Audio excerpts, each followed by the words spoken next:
from a very distinguished panel on resilience and best practices in Seafarers ministry. So the big thing we're going to talk about a little bit later is vaccination, but there's all sorts of other things still happening in the meantime, whether it's gangway only visits, whether it's Christmas at Sea initiatives, whether it's retaining volunteers, a really big challenge for many, and also the fun one, personal shopping for seafarers. And we'll hear from different presenters on these. And I'm very happy to pass over the moderator role to somebody else. And here I pass it on to Deacon John Archer from Mobile. So Deacon John, take us away. All right. Well, good afternoon, or whatever it is, wherever you are. Welcome back. And this will be a panel discussion. So there's 4 of us talking about different aspects of where we are, other than vaccinations, as Jason mentioned.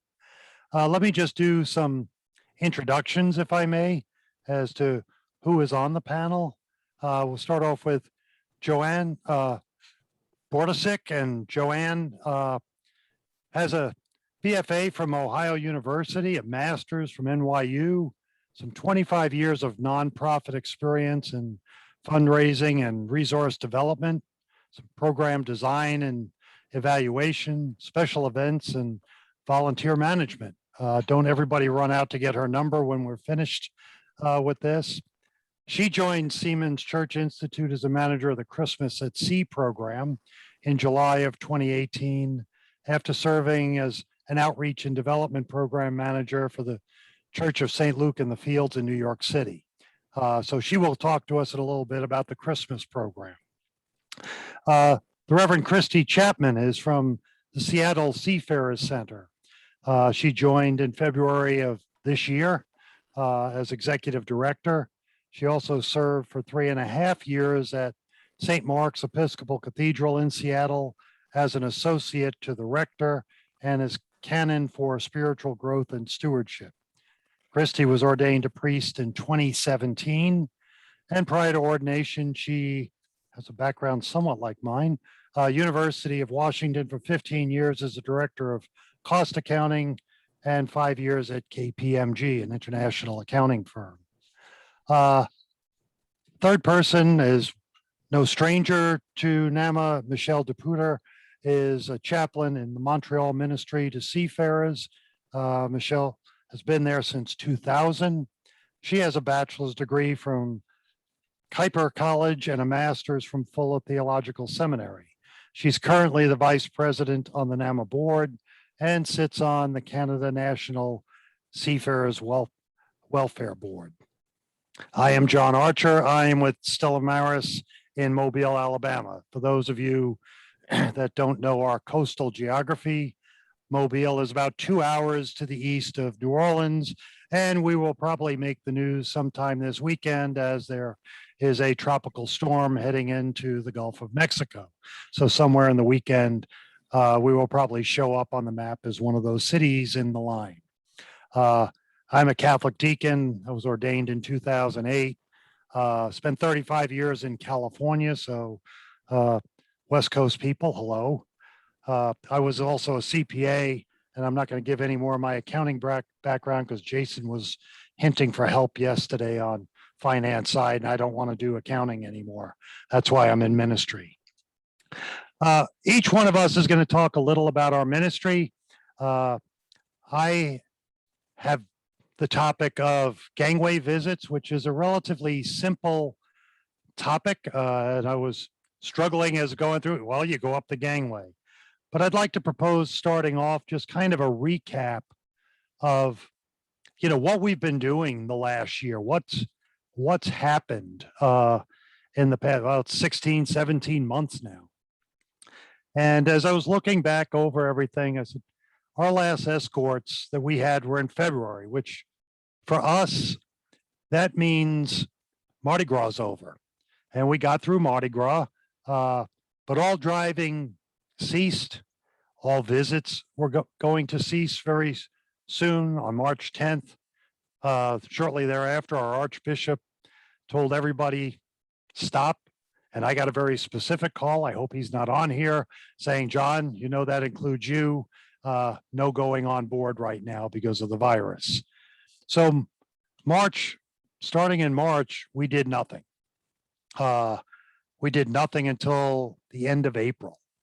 And I know myself, I was in a mode of, what do we do? I'm sitting and we've been doing these ministries, and all of a sudden, what do you do? Well, on the good side is there was no church to go to, nowhere to go. I started every morning with a couple of mile walk. I got in great shape. I have to admit in front of all of you, once we got back to visiting, the walk stopped. So I'm very happy we only have the head up in these pictures. Another positive thing that came out is, and I will say it's NAMMA that really helped this, was Facebook readings and updates from y'all. It really helped me get through the days of what was happening in the ministry around North America and around the world. So special thank you to all who contributed, but to Jason, who I know was working very hard to keep all of us up to date with what was really happening. Then the end of April, we started here in Mobile some limited visits. And by limited, it was primarily me, where for the most part, other than one part-time driver, all volunteers. And I wasn't ready to send people out. One of my guys even asked, did Bishop tell you it was okay to go? I said, I didn't hear anybody say not to, but in our case, we were watching what was happening. And I'll give reflections on maybe why we started back that quick, but we did start to go back to the ships. So from April through July, by my notes, I handed out 50 bags to different ships that we visited who had called on port. It's not a lot, but I was the only one running in and out. And as I mentioned in a small group this morning, I was also doing the battle with family saying, maybe you shouldn't be out there yet. Are you being safe? And when we went out, besides the port requiring us to be masked and everybody being still scared to death, we were masked. We tried to keep as clean as possible and keep distant as possible as we went out. I tried to focus on one. We have some liners in port, those that go back and forth from Mobile to other ports, but we also have some vessels that make some pretty long trips coming in, a lot from Asia. And we have a coal terminal here. So after fights with Australia over coal in China, we started seeing vessels sail from China to Mobile, fill up with coal and go back. So those crews were going to be pretty lonely for a long period of time, because to Mobile from parts of China is almost a 50-day journey. If you think about it, if you're going to do a round trip like that, get almost 110, 120 days at sea. The program we had was pretty simple. I'd fill up a bag of goodies, tried to include chocolates or something sweet in every bag that we brought out, tried to bring reading material, tried to just a variety of things. And some of that is our normal bag. When we go, we bring some, National Geographics, we'll bring our diocesan newspaper, a local newspaper, so they could see things that are going on here, and maybe some prayer cards or material for them to share. The port remained open. There were no restrictions from the port on people going ashore, but nobody was going anywhere. In my case, we also have a Wi-Fi program. And I think at that point is when we really started seeing the need of having that Wi-Fi as often. And we started off with the couple we had mostly on our liners, because I knew I could get them back. And we do struggle getting back out to the port.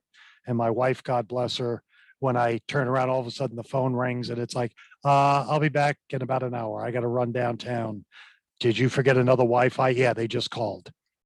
So we're trying to go out. we started doing this to go back just to maintain some contact with them. As we got to the end of the summer, other volunteers started expanding the visits. They still remained pretty much a gangway visit until each individual ship decided, how far they would allow you to go. And I guess from my standpoint, we saw from marks on the ground and a physical barrier at the gangway to big signs that greeted, and one that sticks out is a liner that we know very well. They come back every 8 to 10 days. And for most, until last week, nobody on that ship had been ashore. And we did not go on shore until I went in to arrange vaccinations with them. Was the first time in a year and a quarter that anybody had been on board with the ship. So for them, that was really awkward because we were used to really getting to know them. So the gangway visits were, I'll say they were awkward and they were odd. But as I was thinking about it, I said, well, everybody was a bit nervous when you started off. They were happy to see you, but everybody kept their distance. Seafarers would run to get their masks and sometimes put gloves on. Some of them had face shields on. It really was an awkward situation. But my standpoint, I realized from reading other things, one, we had to realize that we could be bringing the virus on board to them and that they were the ones who had been out at sea and were probably the least risk of being infected, in spite of what most people in the city thought. The crews really needed somebody to stop by at that point. We didn't see a lot of people during these visits because they kind of kept everybody away. So you might meet one or two on a visit. My recollection is when we went up, once you got through the awkwardness, then the questions would start. What's it like here? Have you been vaccinated? Where have you been? What's happening in the city? What are people doing? That news from the outside world was pretty lacking. So you realize that they wanted us to be there to bring news from the world outside. Just like on the first days of the pandemic, I was looking to NAMMA and other groups for information of what was happening around the continent and around the world. Like I said, some of the companies were pretty strict and it was leave the things here. I would go and ask them if it was okay if we could leave booklets. I know some people I heard were wiping down everything they left. I think it really depended on the shipping company and the people on board. I said, as I did more reflection though, I started thinking is, what did I learn from it? What did I take from it? And I really didn't take time to reflect on that when we were doing it because like all of us, and I think we're hearing as a consistent thing, there was no time. Things were just changing and we were moving from step to step. But one learning was we were all in a transition mode, the seafarers and us. And I know for me, I was dying to get back. I wanted to be able to do something. I needed to do something. I couldn't just sit at home. I needed the visits to reconnect, but I think the seafarers needed that connection too. To some extent, I think some of us may have felt we were letting people down. We're used to being there all the time, to being presence, to being a face.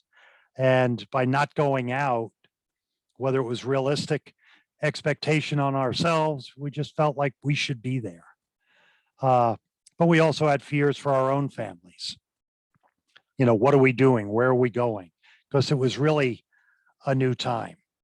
A major learning I got from this, I talked about our Wi-Fi program. At the time we had 2 or 3, and just the need during this time, the want of a Wi-Fi for access to communicate with home really became clear in my mind that we need to be bringing it to every ship. So during the morning session, my guy that's out this morning took Wi-Fi's out to 2 ships. And we still are learning our way through how to make sure we get back to pick them up and not with a call from, did you forget us? We're sailing in about an hour. So the Wi-Fi's really crystallized in my mind how important they were for the seafarers that needed connectivity, information, and communication with others. So because of these gangway visits, I went out and got 2 and then 2 more Wi-Fi's to use, even to the point of I've got one new one that I'm sharing with a minister at another port nearby, so that he has one for the vessels when they come in. You know, at that time when we were doing initial visits, we weren't doing much shopping, but that quickly changed when we realized they weren't going anywhere. So I guess I'm not going to get into personal shopping. Michelle can have more than enough to talk about that, but beginning might have been a little easier, but it's morphed, as has everything, as we did. I think in some ways the gangway visits gave connectivity to all of us as we went out. That became aware to me. I worked with a group from Seamen's Church that works on the inland waterways. And I was in one of their group meetings one day, and I was really struck as the pastors who had not gone back to their congregations and had not gone back to their visiting, how they felt. And they were hurting as much as our seafarers were. So it really was an interesting time. So in one sense, gangway visits were a door opener. They were a way of connecting, and maybe, as David talked about this morning, of coming in and sitting down. Well, it was a way of kind of keeping it simple and just coming back to who we were, visiting, welcoming. Somebody in NAMMA had even recommended doing a letter of thank you to the seafarers. And I would try and write the name of the ship and put it in the bag, just saying we're thinking about you. And I did get some of that feedback later on from groups. So the other thing that really struck me from this time was the power of Facebook.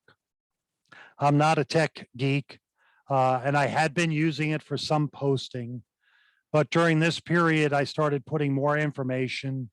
I started putting more pictures on board, but really trying to pass on information from NAMMA, from any organization, so that there's just as many places as possible where they can turn. And it became real obvious as we started getting into vaccinations being available. Again, I don't want to take away from other sessions, but the more information that I could put out there, I felt was better. And then that ultimately led to having seafarers reach out through Facebook later on and saying, can you help me with this? Works good, except for when you're trying to coordinate shopping on it. But again, Michelle, that you can sure have as many examples of that as possible. Can't work with a seafarer through chats doing shopping. So we were handling basic needs. In my case, it was our step back. The learnings were communication, communication, communication. And it was needed not only for the seafarers, but for us. So that's really my learning from the simple gangway visit and what it was to us and to the seafarers. I think it'll tie into other themes that we may hear as we go on. I guess the next person I'd like to call forward, Joanne, if maybe you could unmute yourself now and talk to us a little about Christmas program and what you're seeing. Thank you. Thank you, John. Hi, everyone, and I'm delighted to be here. I get to talk about my favorite program, Christmas at Sea. For those of you that might not be familiar with Christmas at Sea, it is SEI's 120 3-year-old tradition of gifting handmade knits and crochets to mariners at Christmas time, to thank them for all they do to make our modern way of life possible. The scope of the program is enormous. To date, currently I have 1,019 individual volunteers and another 150 groups. These volunteers represent all 50 states in the United States, and we're an international group. We have volunteers in the UK, in Luxembourg, in Italy, the Philippines, Canada, the Caribbean. So we are spread out all over the place. To give you a sense of the enormity of the program, last year, 2020, the introduction of COVID, we delivered over 10,000 pieces to seafarers calling on the Port of New York and New Jersey, and we sent another 8,700 knits and crochets west to locations such as Houston, Texas, Paducah, Kentucky, and Baton Rouge, Louisiana. This represented a 20% increase. The program exploded. So how did this happen? The truth of it is I didn't set out during a global pandemic to grow the program. This idea of hashtag stay home and knit came to me, just like all of our volunteers. I found myself at home. One day I was at work and the next day I wasn't. I was at my kitchen table and I was a bit isolated and lonely and fearful. And it occurred to me that maybe our volunteers were too, and that maybe the best thing I could do would be to stay connected with our volunteers. So I worked with our communications director to design one of those postcards, the kind that you hope will stay on somebody's refrigerator forever. And I printed out our Excel spreadsheet of all of our volunteers. And for the next 2 months, I wrote personal postcards to all of our volunteers. There was over 1,000 of them. And the message that I really wanted to convey to our volunteers is that the Seamen's Church Institute was as concerned for our volunteers as we were for the mariners that we serve. For those volunteers that I did not have mailing addresses for, I would email, and for those that I only had phone numbers, I made random phone calls. And also, Facebook became a big part of my life.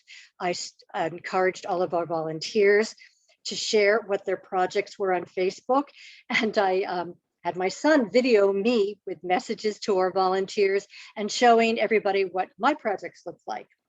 Now, to my utter amazement, our volunteers really responded. I started getting mail back. And the gist of the messages were, thank you so much for the postcard. I was feeling lonely and disconnected, and this was so helpful. And let me tell you that during this period of staying home, I was so grateful to have something meaningful to do by knitting or crocheting or sewing, that it really was meaningful for our volunteers. I was getting mail about what they were working on, what their lives were looking like. And another interesting result of all of this is not many people were planning to stay at home for months at a time. So some of their stashes of yarn began to diminish, and they were looking for bits and pieces from leftover skeins and other projects. So the donations that we received in 2020 had some very interesting color combinations, which I like to refer to as our COVID-19 collection. But I know that every single garment, every single stitch was made with love. And because we were blessed with this abundance of knits, we were able to expand the gift giving season way past Christmas. And for our chaplains working the inland rivers, they were doing gangway visits. So we created what we called morale boxes, and we were able to furnish the chaplains out west with additional knits and crochets to put in their morale boxes. The challenge for me in Port Newark was the packing. Ordinarily, I have a tremendous number of groups that come in to help with the packing, but because of social distancing and limiting the number of people that could come in, and the masks and the gloves, and just everybody's fear, because at that time we didn't have a lot of information. So as a result, staff really stepped in. It wasn't unusual for me to start my day going to the port packing the Santa sacks that were actually being delivered that day. So that actually turned out to be my biggest challenge. I have no clue if this momentum will continue. I tend to think that now that people are venturing out and finding their new normal, that last year's numbers are probably going to be an anomaly, but it's way too early to tell. We're just gearing up for our next season. But what I wanted to express is that numbers don't tell the whole story. With a program as personal as Christmas at Sea, that's entirely driven by volunteers, I focus on building the relationships with our volunteers and making sure that they are connected with the agency, and I want them to know how meaningful their gifts are to the mariners that receive them. And if I can do that, then I think that the donations will follow. So that is what Christmas at Sea looked like in the era of COVID-19.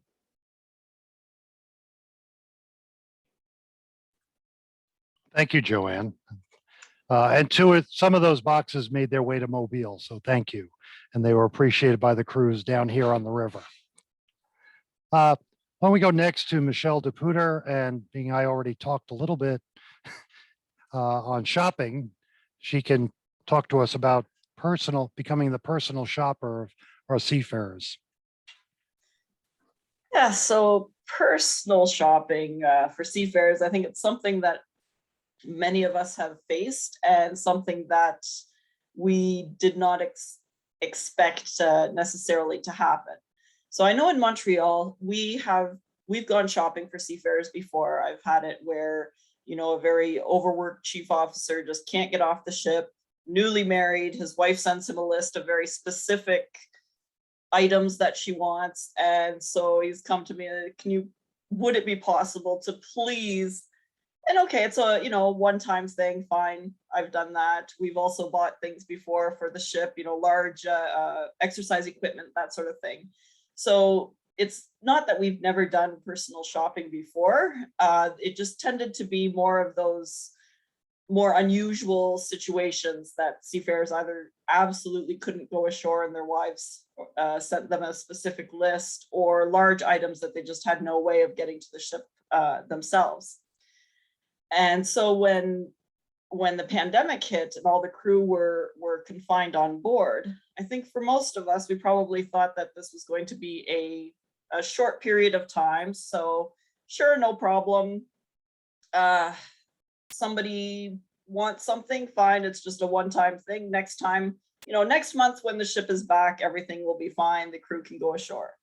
And as we know, that didn't happen. And our one-time, sure, I'll buy some things for you, became very much an everyday, every trip type of thing. So in Montreal, we have a lot of liners that come in every 4 to 6 weeks. And many of them have been coming for years and years. We know a lot of the crew very well. And the requests came in fast and furious, and it wasn't very frequently, unfortunately, somebody would order some stuff, we'd bring it on board, and then there would be a case of food envy.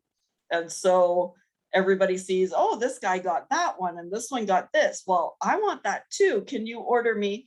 And so, okay, yes, fine. And you run back to the store and you get some more items and you come back to the ship. And after the third or fourth time to the same ship, it gets exhausting.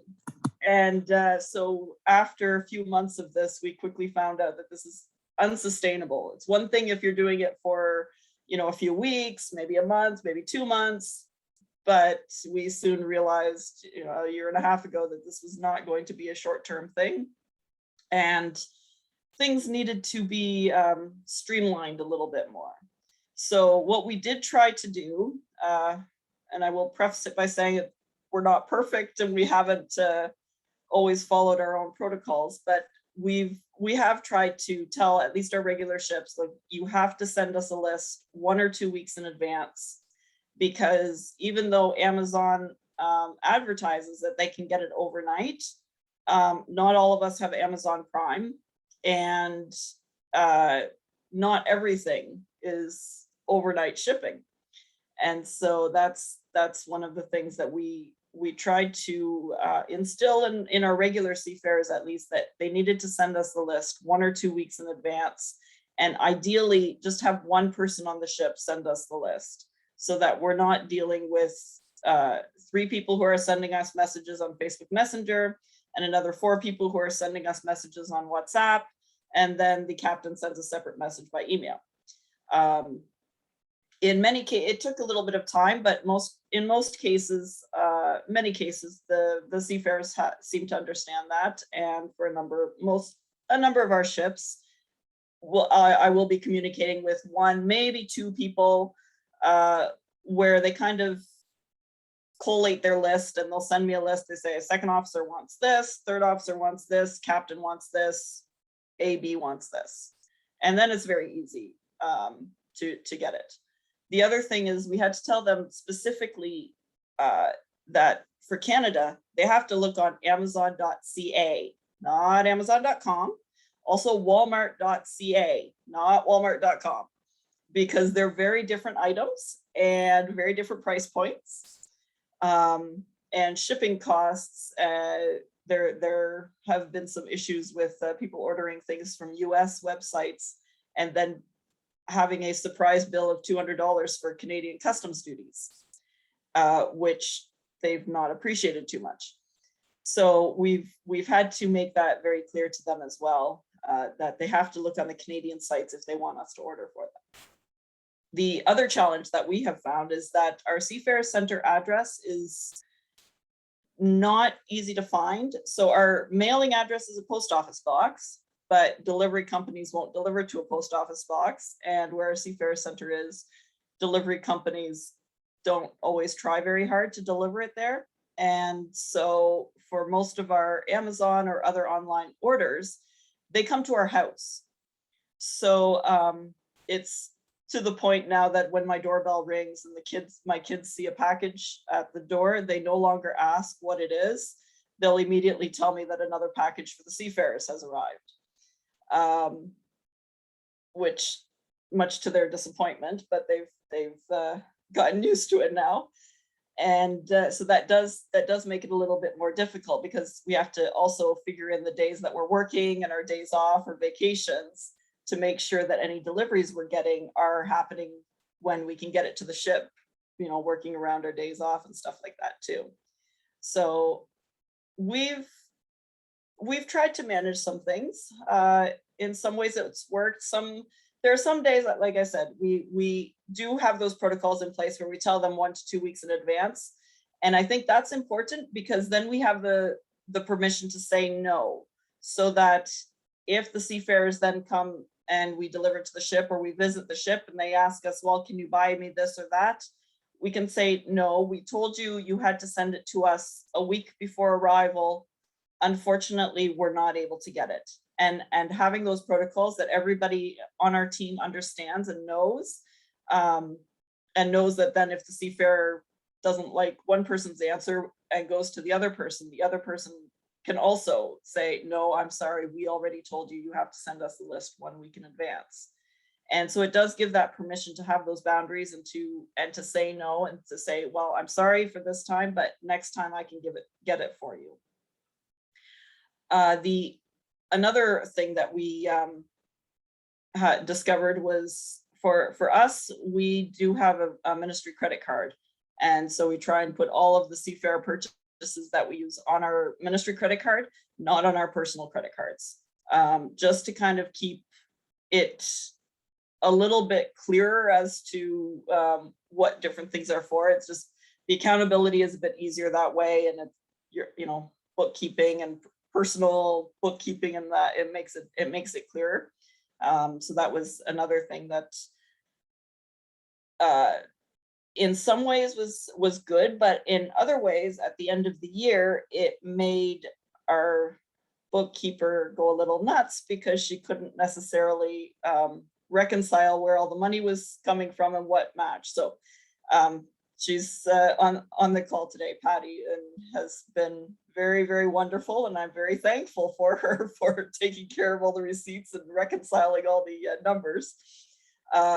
But we had to come up with a system of how to reconcile the receipts with the amounts that we're getting, that the Seafarers are getting us, so that everything matches, so that every week she can sit down, look at the receipts and the amounts that we're getting and make sure that everything matches, so that at the end of the year, she's not scrambling to close the books and figure out where all the money is or is not. And the other thing is to label all the packages that we've been getting, because we do have them sent to our house, and it's often in our name, to make sure that we can label them properly as to which ship, which seafarer, how much they owe, so that normally if a seafarer orders from me, I will be the one that takes it to the ship.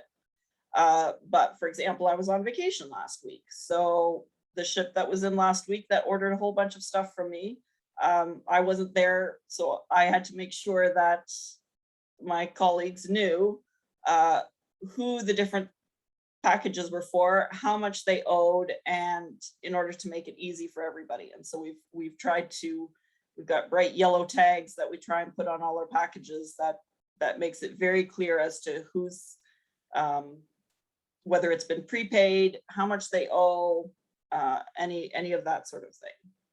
And so another lesson that we've learned is that communication is key. Communication between the seafarers as to what we can do, what we can't do. Communication between the team as to who is communicating with what ship. We had it last year where a seafarer was communicating with me about some items that he wanted me to order.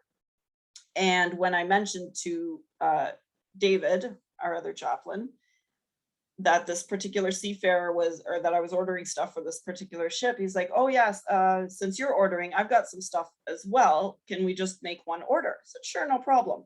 So he pulled out his phone, I pulled out my phone, and we realized that the same seafarer had been communicating with both of us at the exact same time. We looked up the timestamps that he was sending messages to each of us. It was like 2:10 in the afternoon, he sent me a message. 2:20 in the afternoon, same afternoon, he sent David a message asking for the same thing. And then in the end, this guy decided not to buy it from, order it through us, but he bought it from India and he didn't tell us. So it was, yeah, so we realized, communication is also very important. As well, we also had an issue with seafarers ordering stuff and then wanting to return it. And that becomes a big hassle as well. And so we had a ship that ordered 22 Amazon Alexa Echo Dots, and it was $150 more expensive than what they didn't take into account the tax on it. And so we brought the 22 Alexas to the ship, and they said, no, we had ordered them. They were sitting in my living room, and then the seafarer contacted David and said, no, we want to cancel. I can't do that. There's no way it's just way too much hassle. We're not returning them. You ordered them, you made the decision. We confirmed several times that they wanted to order it. And so we're very sorry, but we cannot, especially for larger items like that. It's just not possible to do the returns. So that's just a few of the things that we've experienced. I'm sure all of us have many, many stories about the, all the different things that we've had to order or the situations that we've had. So I'll stop now so that Cristi has plenty of time to talk.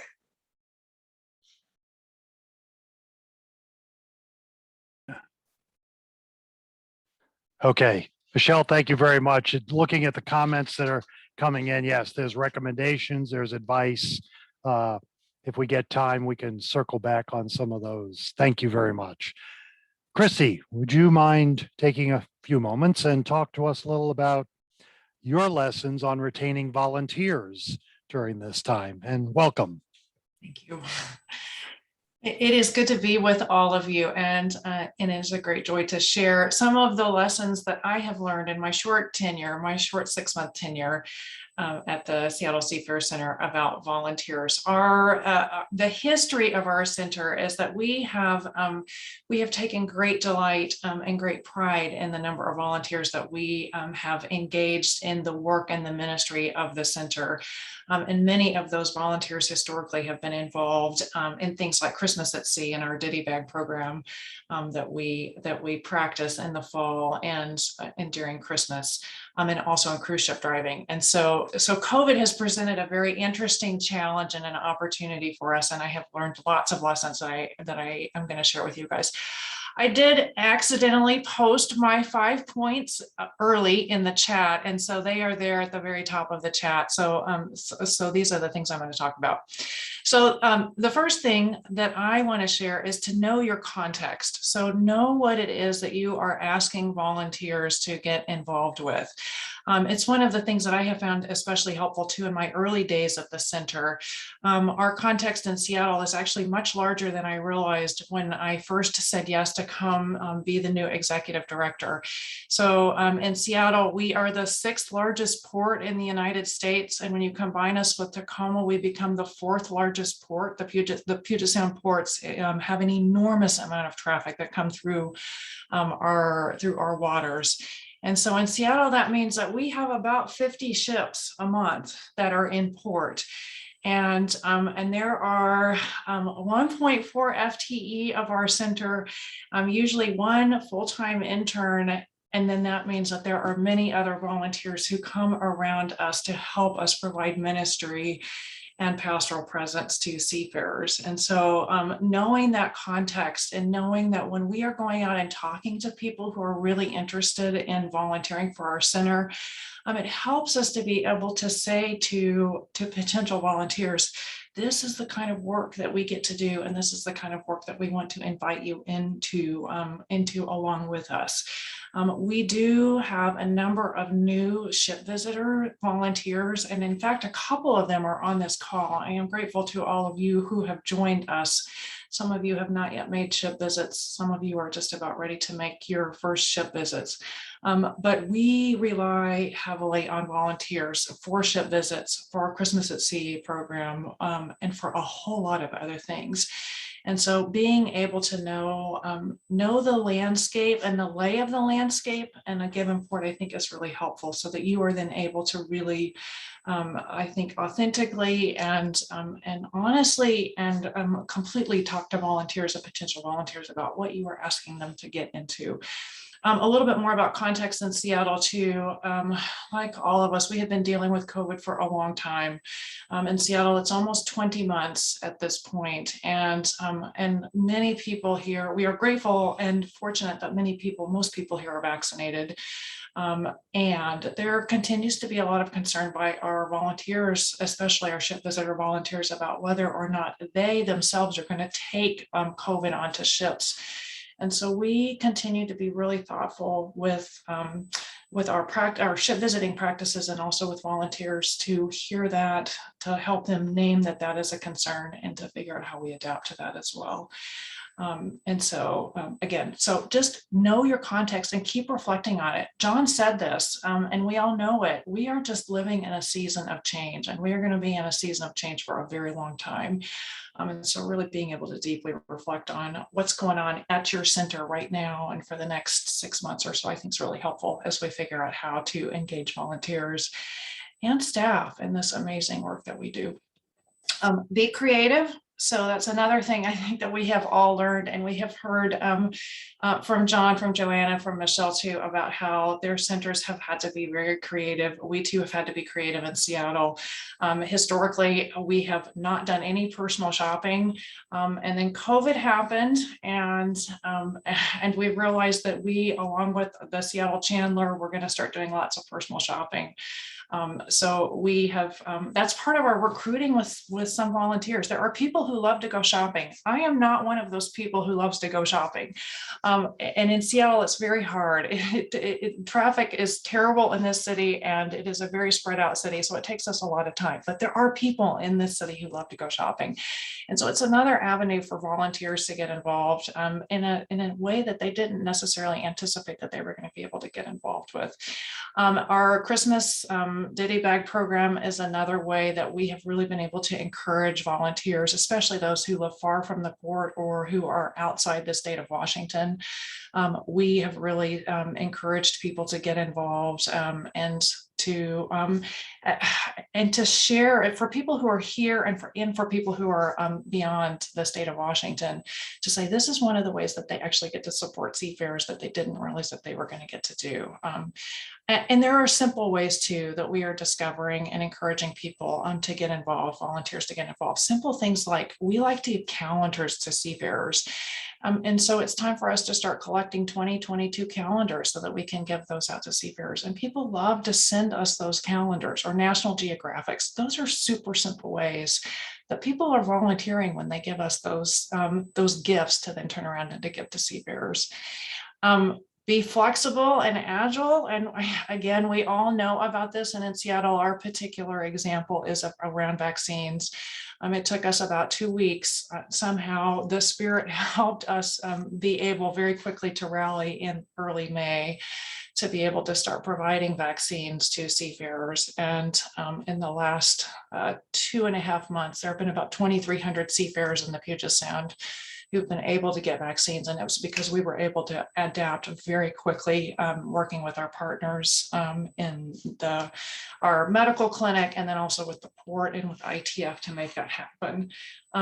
So it's been another really good way of encouraging volunteers to get involved too, so that they know that this is the kind of work right now that we're able to offer to seafarers. And it's a way for us to be particularly and practically present with seafarers. Communicate, communicate, communicate. John talked about this, Joanne talked about it, and Michelle talked about it. One of the things that we have discovered is that our volunteers also help us magnify the story. So we are trying to communicate in different ways with our volunteers and with potential volunteers. We just actually held an open house about a month ago to help people, to invite people into our center to see what it is that we do. And we have also discovered that our volunteers love to share the story about what it is that they are doing and about the good work that is happening here. So it's a way of really being able to magnify the communication platform, and it's social media, and it's in some ways in its most original form, with people talking to individuals and to other church groups in person when they are able to get in person, and also through their other social media channels. And so be willing to keep telling the story about what you're doing. I think it helps volunteers know that even in the midst of this odd time that we find ourselves in, the work that they are doing and the work that our centers are doing it is incredibly important, meaningful work, and we are helping to change lives of seafarers and of people who are around us through the work that we are doing. And that is good news that we'll continue to preach over and over and over. And so help people recognize that and help people tell that story. That itself is amazing volunteer work right there. And then the last, two more points.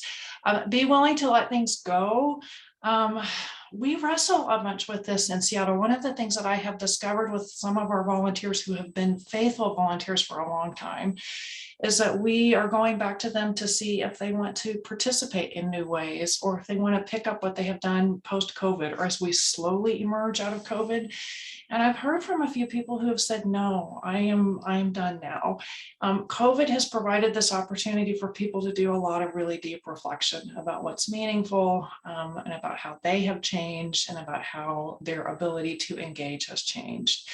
And I feel like that some of our work as pastors and as chaplains is to bless people when they are ready to do something else. And so we have to be willing to name and to affirm a person or a group of people when they are ready to do something new. And a lot of that's happening in Seattle. And at the same time, there are a lot of other people who are discerning that it's now time for them to come and to spend time with us too. So we affirm people for what has been, and we bless them for what has been, and we bless them for what will be. One of my mentors in Seattle taught me that very early in my ministry. And I feel like that this is a particular time when we have to practice that. And I think it has been, we will continue to see a lot of fruit that grows out of that, especially as we bless people as they go on their way for something new. So I say that. The other thing is to be willing to let stuff go that you've done in your center in the past that you can no longer do.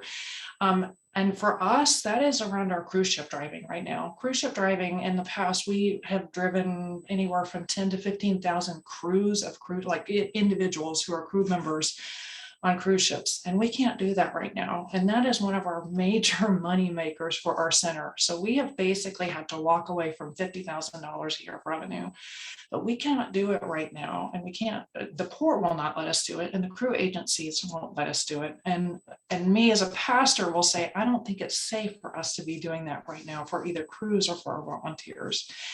And so know when it's time to let something go, even if it's temporary, and to be at peace with that for some period of time. So, and then the last point that I want to make is, like prayer, thank people without ceasing. We all have much work to do, and expressing and that deep practice of gratitude, especially for our volunteers and for our seafarers, is one of the things that we can do over and over and over. So just keep saying thank you to everybody who is surrounding your center with care and love and time and talent and treasure. And there will be fruit that grows out of that as well. Okay, those are my lessons learned. Cristi, thank you. I think we heard a lot in all the presentations, and